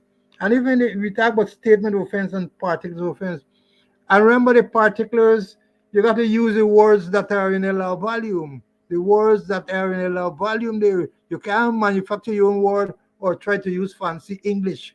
You use the words that are in the volume. And then accepting gift, 10,000 US, 1 million, 1 million.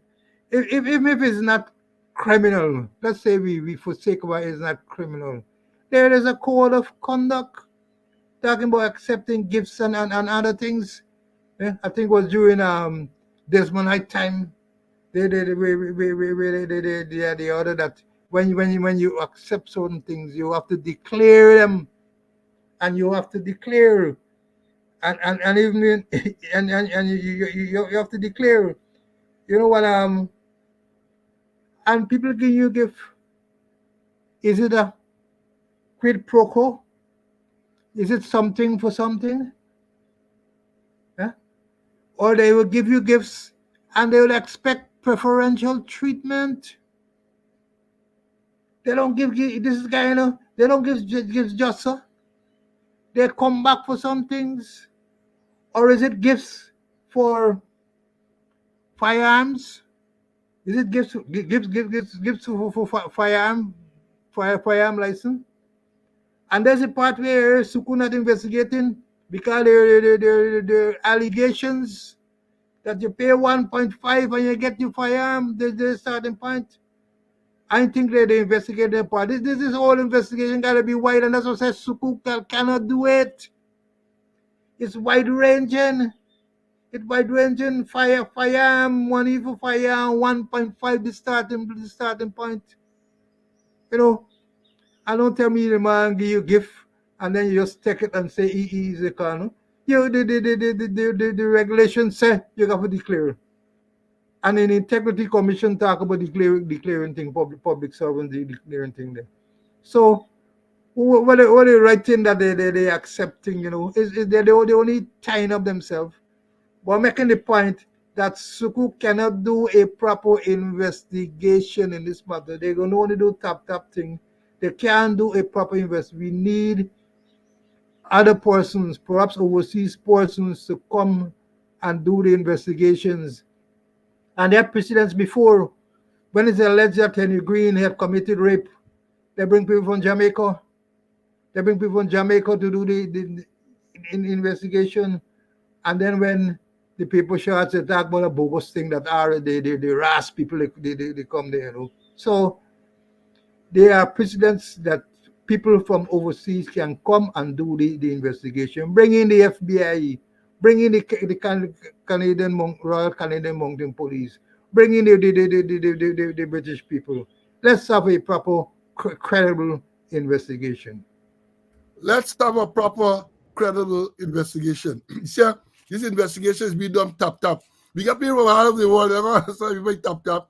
So it is a superficial investigation. That is a proper word, I think, for tap. It is superficial, right? And let me say this. The code of conduct that you refer to is under the previous administration. I have a copy. At least I have the letter or the report that was carried in one of the newspapers. We're gonna read it one of these days. I'm sure we get all the time today. We're gonna read it one of these days. And this thing with gun like he talk about, no other than Roshan Khan.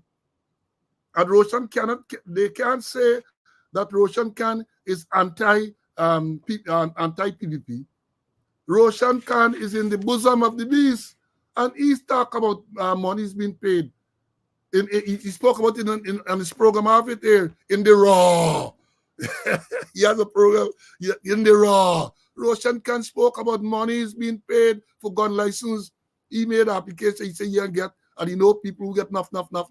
Money is being paid. All of that you need to investigate. All of that you have to investigate. And we talk about accepting gifts. Now you understand this clearly. Because you got a man that's there, I don't call his name now, ex-police, used to prosecute. I would say, oh, senior officers are accepting gift from all the time. I think I stop. I don't doubt that. But 10,000 US is not no gift. There's a bribe. Let me understand this thing clearly. When we talk about 10,000 US dollars a man coming and thing, he looking out for something, quid pro quo. That is not no ordinary gift where a man can say, well, look, buy your body, all a little top up. Yeah, it does happen. It has happened. And I know, let me tell you, and I mentioned it on this program, I'm not going to be like the proverbial ostrich. You're a commander, you're a senior officer, Christmas time in particular. Men come and you get, I know, alcoholic stuff. You got a scotch, you got a bottle of fancy vodka, you got something like that. Maybe even a little bit of meat or something for Christmas, in the spirit of Christmas. But then Christmas is every day, all day, 365 days a year. They get Christmas. So you can amass $800 million in a short space of time. 800 million. And the question is asked, if he get that amount, how much them others get? You're not going to investigate that too? Are you not going to investigate how much the others get? $800 million. Do they too have other people get multiple accounts with hundreds of millions in that other side? And we all know, so when the vice president come and try to tell us all this other crap, he, on one of his programs, was forced. Well, I shouldn't say forced because that song so that he was coerced.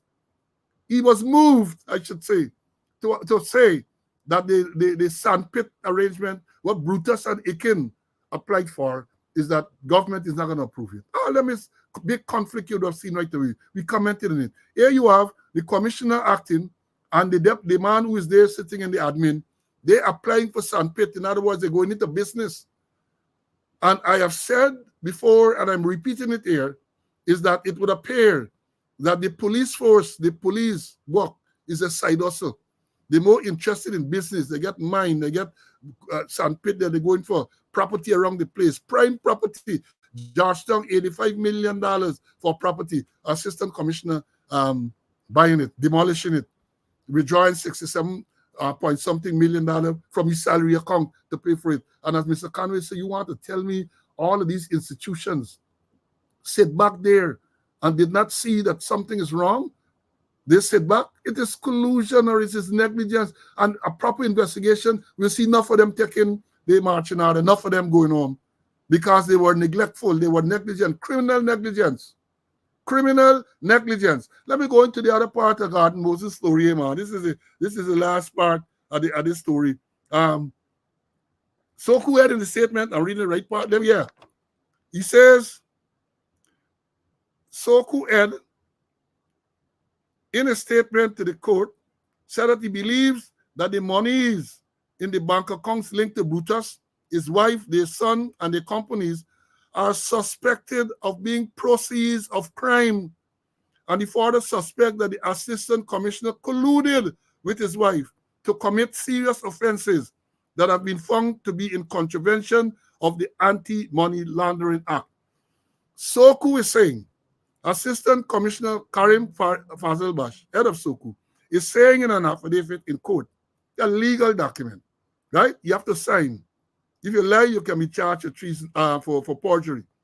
He's saying here that he believes that the monies in the bank account linked to Brutus, his wife, and their son, and their companies are suspected of being proceeds of crime. and he further suspected that the assistant commissioner colluded with his wife to commit serious offenses that have been found to be in contravention of the Anti-Money Laundering Act. That is what the court document is saying, right? And then they say, they talk about the 240 charges that are recommended. Oh, this thing is big. This thing is massive. And some people say it's the tip of the iceberg. It's the tip of the iceberg. And I saw something in today's Stabrook News. I can't go into it now, but I can read the last part of it. Hold on. Here was the last part of this article. Stabrook News, not Stabrook News, sorry, Kaichor News. It is entitled The Brutus Files, the Guyana Papers. Perhaps we can deal with that on Wednesday. But the last paragraph to me is interesting because here what the last paragraph says. For Dr. Jagdio's part, he must be sweating bullets. How much does the cop know? What is he going to do? Which road is he going to take? How far is he prepared to go?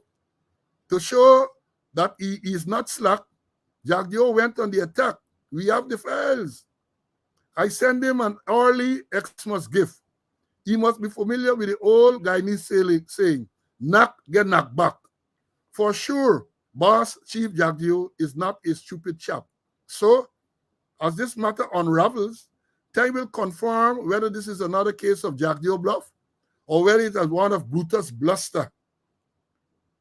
Who will blindside or broadside whom? This is a question. That's my Shakespeare. That may be Shakespeare. Just remember that this is PPP Guyana. I'm going to read that. Encourage you for God students who homework. Go to Kaichor News, read it, I think it's on page 10 or something like that. Read it because we can talk about it some more on Wednesday. Now we got a lot of other stuff on the same matter. But before I move on, let me ask Mr. Conway if you want to say anything more in relation to what we just said. CC, you want to say anything more there? No, let me move on to some other things here. Well, let me moving on to some other thing. It's not another subject. It's the same subject, but we have a letter in today's paper, today's Stabrook News, in the same Brutus saga that we want to bring to your attention. It says, we got a little time. It says the Brutus saga has exposed the underbelly of those entrusted with exposing financial irregularities in Guyana. This is a letter today's date in the Stabrook News. And I can read it. It says, the name Assistant Police Commissioner Calvin Brutus has been echoing around Guyana for the last few months. And his legal saga recently gained new life, both before the courts and on social media. New stories, legal filings, scandalous posts and jokes aside, many may be wondering who exactly is Calvin Brutus and what has he done to merit the seemingly heavy artillery battering he is receiving from the police force and other agency. I, for one, was curious. So I did some curious research and was met with few surprises. Here what the people say. Assistant Commissioner Brutus is facing a plethora of criminal charges, mostly linked to his alleged irregular financial dealings, with an alleged $800 million in accounts and property linked to him and his immediate family. Questions abound. How does a public servant get access to that kind of money? Did the supervisors look the other way? Where are the regulatory officers within the financial institution handling these funds? What happens now? Very good questions. And it goes on. Brutus is no stranger to the news. In October of 2016, the then senior superintendent of police and commander of E Division, which is Linden, was suddenly transferred to A Division, Georgetown East Bank, as deputy commander. According to the news, there was speculation that his transfer resulted from misconduct. Without access to internal police documents, we may never know what caused this action. But at this point, one started to question the integrity of his character. By May 2017, Brutus was commander in C Division, East Coast Demerara, where allegations of misconduct continued to follow him. In 2020, the senior superintendent of police moved to the High Court challenging a decision by the Police Service Commission (PSC) to deny him a promotion to assistant commissioner. He claimed that allegations of indiscipline upon which the denial was based was, quote, irrelevant to his promotion. He also sought to cancel the promotions of several other ranks whom he felt were not entitled to them. Ultimately, the court ruled that the PSC was well within its rights by in bypassing him for promotion. Take a pause. Disclosure, public disclosure. I was the chairman of the PSC, the Police Service Commission, at that time. I continue. Now that we've established the character of Assistant Commissioner of Police Calvin Brutus, let's attempt to follow the money. Follow the money. Documents published on social media, purported to be copies of a court order, allege that Brutus and his immediate family and registered businesses, including a toddler, hold accounts at 3 separate financial agencies. The money allegedly held in those accounts amount to over $400 million. What could possibly be the source of these funds when the assistant commissioner's salary is $491,000 a month? When we round it off to 2,500 US, right? Because they said they got the exact thing, $491,487. Could the fact that both Brutus and spouse own businesses that provide goods and services for the very Guyana police force that employs him have something to do with this mega wealth?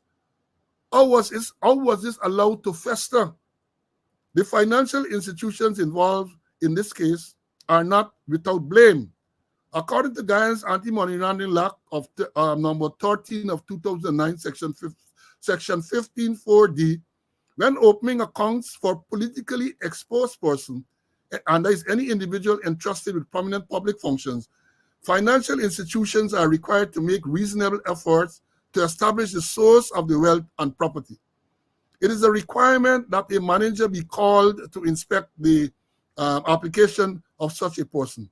Was the manager then complicit?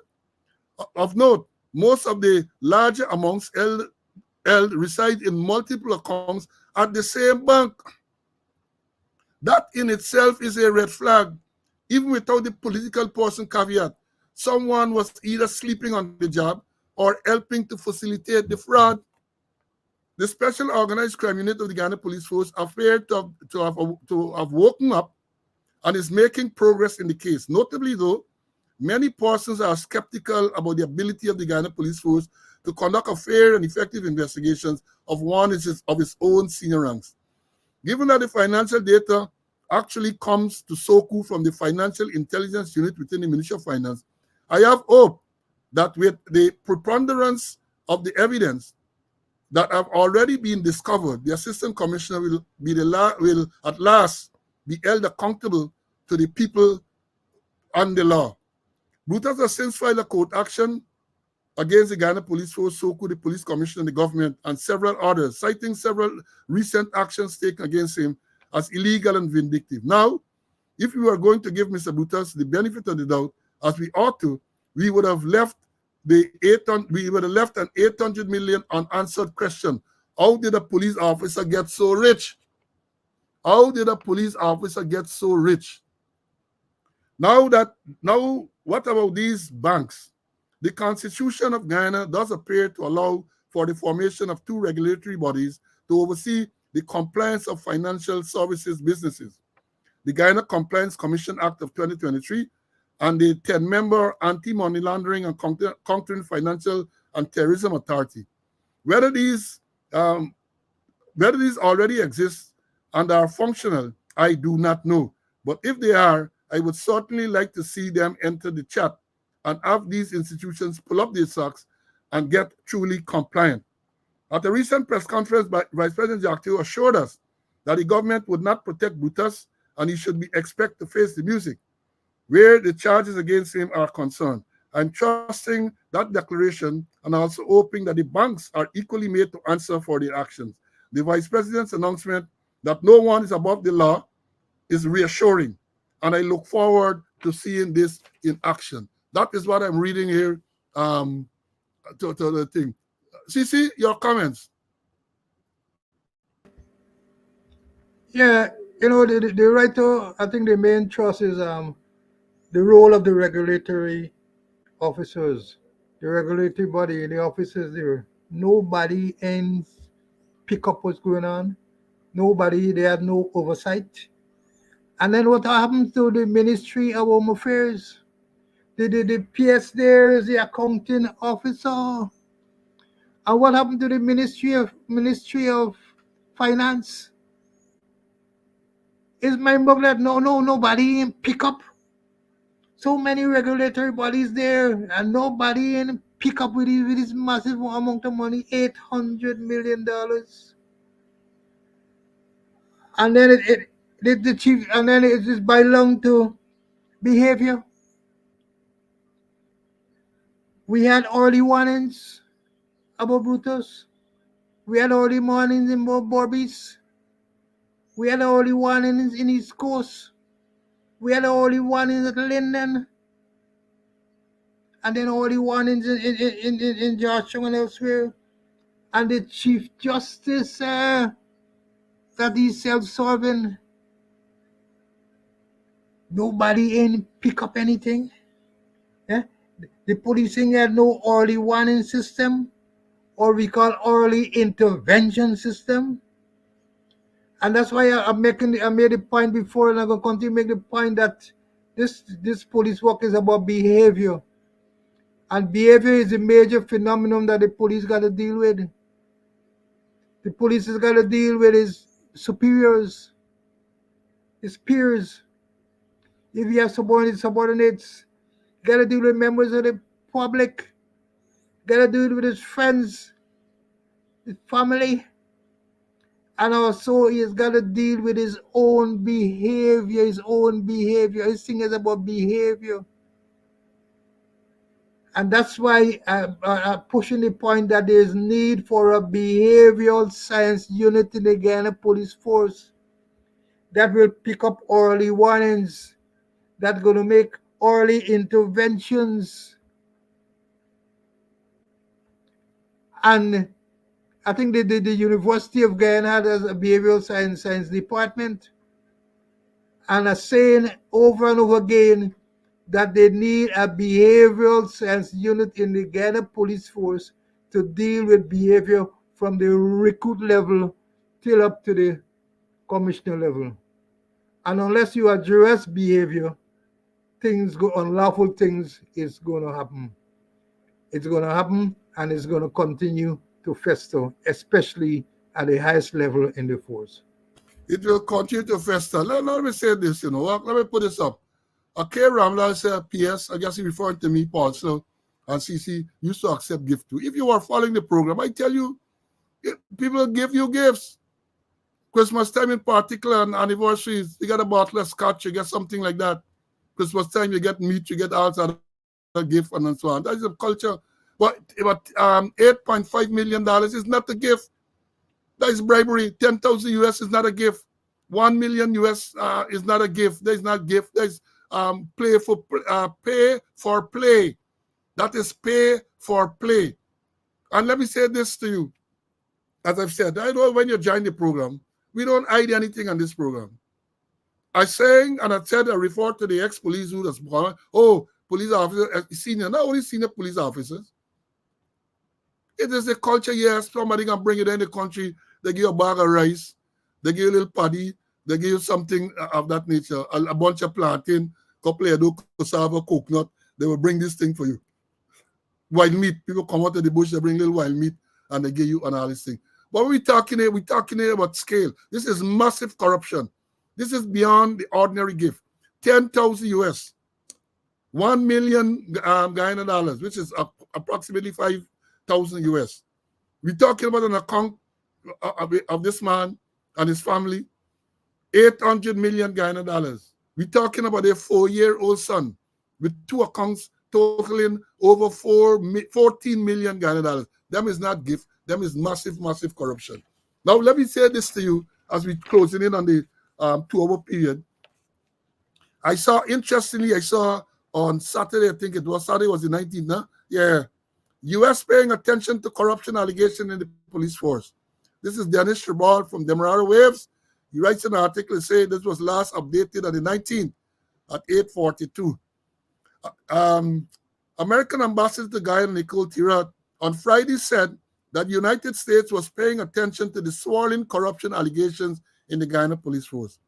And quote, we don't want to be providing resources and funding to an organization that has those issues. But again, they are just allegations at this point, she told Demerara Waves Online, emphasizing that they were merely allegations. She would not be drawn into comment on whether they would affect Guyana's U.S.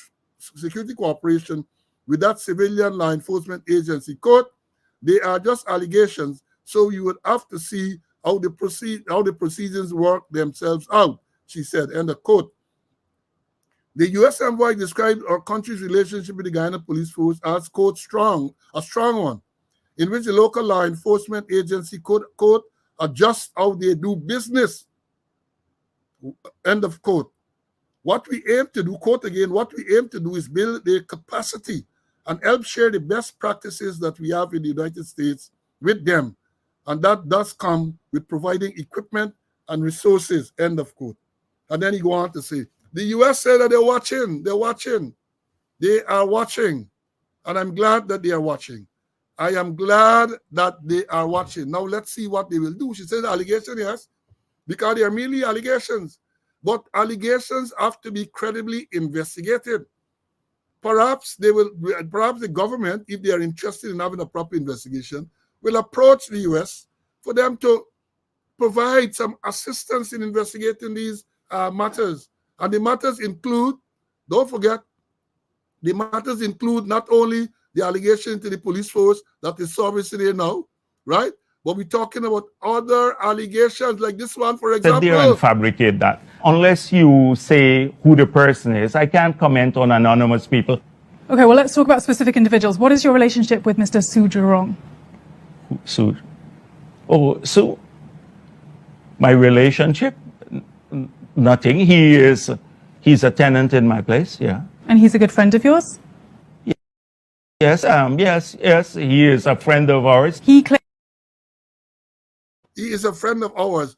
That investigation, and I made this point, I'm saying this, you got investigation against senior officers other than Brutus, including the acting commissioner of impropriety. Serious allegation. Only recently we've seen allegation that an assistant commissioner colluded with criminals, passing information to criminals. We saw allegation from a member of the force, that the head of the serious crime unit collected $30 million Guyana dollars to cover up the paper shots murder.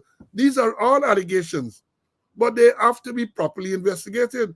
And I'm saying that if these individuals, including the vice president, are concerned about their image, they will insist that a credible investigation is done to clear their name. Other than that, that stench of corruption will continue to follow them wherever they go. Sue, that will follow them all the time. They should be glad for a proper and credible investigation, not this sham that Soku is doing here now. Because as we said, while they have recommended 240 charges, there are other aspects to this investigation. For example, if you want to talk about it, I am saying, as Mr. Conway said earlier, they started the first investigation into the deposit of $46.4 million by Brutus in January of this year. It provided them with a statement, a lying statement, I would say. Because when you examine the statement, there are lots of inconsistencies. And they are telling us that based on that statement, they discontinued that investigation. I am saying that there are so many holes in that statement. It's like Swiss cheese, like wire mesh, like a strainer, like a sieve, people say, enough holes.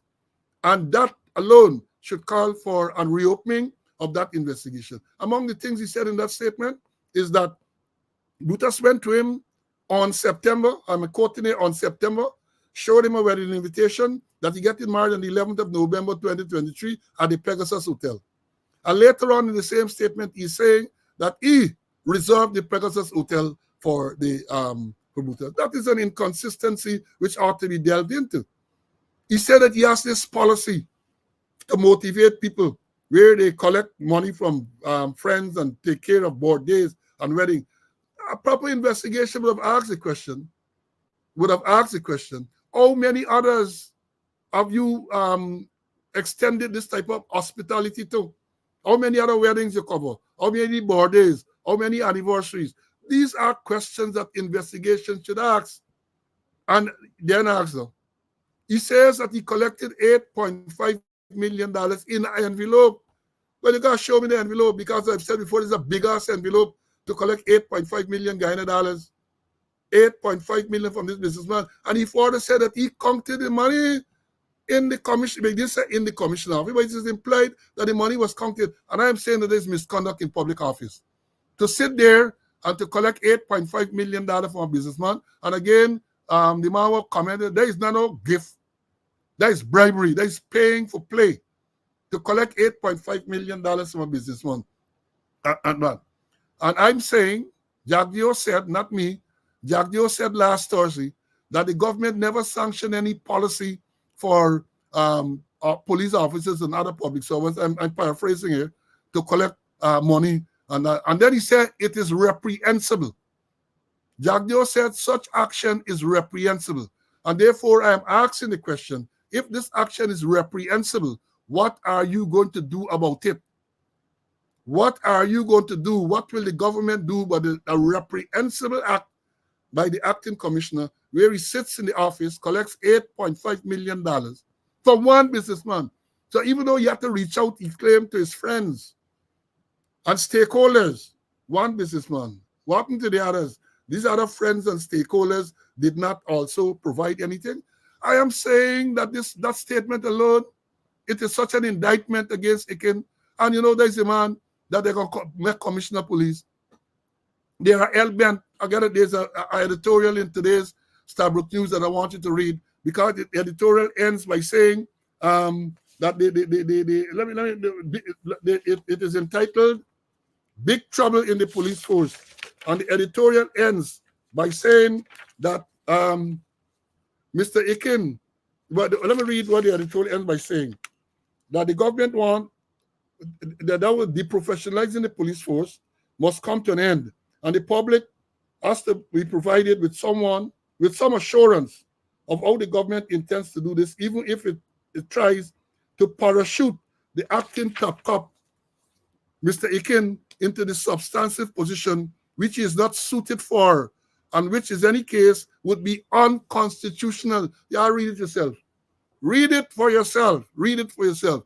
Now, we there at the 2-hour point. Let me bring in Mr. Conway to give his closing remarks. And we have so much left back. We come in again some other day. We're going to keep highlighting these things and analyzing students. So bring your school bag, get your little snack, and we're going to provide you the information. Cece, your closing remarks, my brother.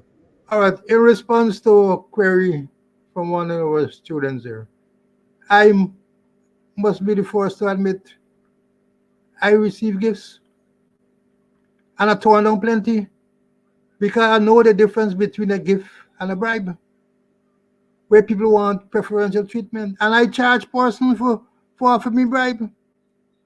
I remember the last one at Covens commanded Coven John.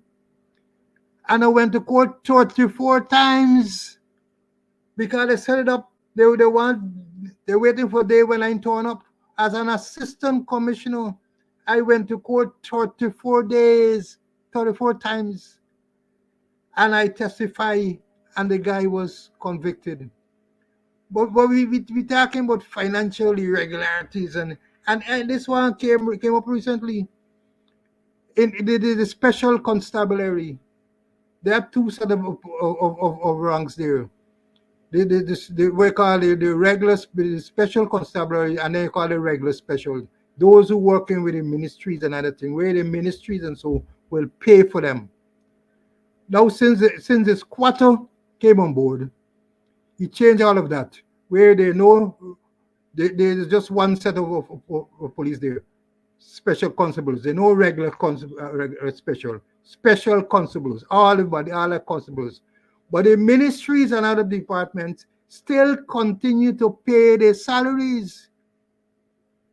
When they were regular special, the ministry used to pay their salaries, and now they continue to pay their salaries, whilst the government paying the salaries for them. Government paying the salaries for all the special constables. When it used to be the regular special who work in the ministries and other areas, those areas used to pay for them. So those areas continue to pay for them. Understand, there's really licking up taking place, that they're licking up the funds that is being paid to the police force for those persons who are performing duties at the ministries and other locations. And in addition to that, I understand that there's another big scandal in the SC where persons collected money. You know, when you retire, they provide a gift for you. And persons collected money to pay gifts, to buy gifts for persons who retire. And so far, those persons have not received their gifts. So let's look at maybe another investigation of those monies that is being paid to the police force for services rendered by SCs when the government is in fact paying the salaries of them, and they're licking up the money too. They're licking it up. I'm going to say licking, folks. I gotta explain to you. Gotta break. That don't mean that you're taking your tongue and you're passing your tongue. That is not the type of lick. In other words, a thief in the money. The thief in the money, that is the allegation that been made. So when you hear the licking the money, don't believe that, oh, they are so dirty. It's unhygienic to lick money. No, they're not licking to the tongue. The thief in the money, that is what CC means. Folks, we have had a good morning. We have had a good morning, bringing you news. And again, we were at record numbers in the classroom. I encourage you to continue to share. Yeah, I didn't get enough likes, but I didn't get time to pause and to upbraid you for not liking it enough, for giving us a thumbs up enough. Again, I tell you, go to the page on YouTube, subscribe. And let me tell you again too, as I think to close here. I want to thank those who have made some contributions for the upkeep of this program, and I encourage you to help me to be able to buy stuff and to come and to do research and so on. It costs me, and I can't the thing. We are geriatrics and we are on pension, so we need you to chip in and help us in whatever little you can. And for those of you who have contributed, we thank you very much. We thank you very much, and we look forward to the other contributions. Folks, let me say this. This matter is not going any place. This Brutus and this scandal in the Guyana police force, the biggest scandal that I ever know of.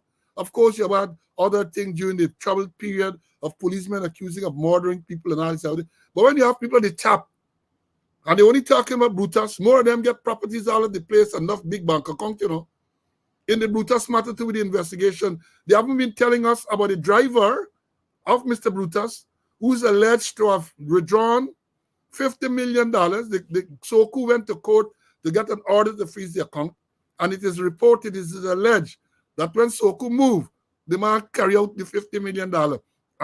Is that part of it? We don't know. So perhaps when the facts are revealed about this 240 charges, maybe that is included, we don't know.